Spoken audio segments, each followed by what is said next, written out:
So, ayan, no? Ito yung letter kung saan ako ay nagre-request ng transportation request sa ano no sa San Juan de Dios at saka sa Manila Doctors kung may makukuha pa ako medical records. Kung nandun pa kasi nga I must also bear in mind na may prescription period yon.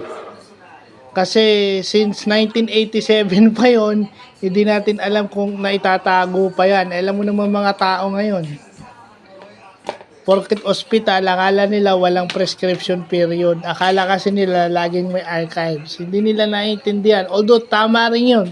Isa sa natutunan ko sa computer science o IT na ang records, lalo na database sa lahat ng records ngayon, at kahit yung kanilang mga file cabinets, may prescription period yan. Hindi sila nagre-retain, meron silang specific time kung hanggang kailan lang nila i-retain yung records nila. At hindi natin alam kung sa Philippine Cerebral Palsy ganun din. So, aayusin na lang natin to kasi we change the date.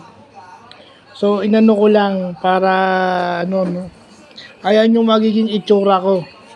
Kaya yan na yung pinakita ko. So, nakita nyo, hindi yung puro mukha ko. Yung, ayan, yung pinaka-importante, yung logo ng barangay, tsaka yung logo ng City of Bacoor, yan na importante dyan. Ako na ang pasyente ngayon. So, yun lang po.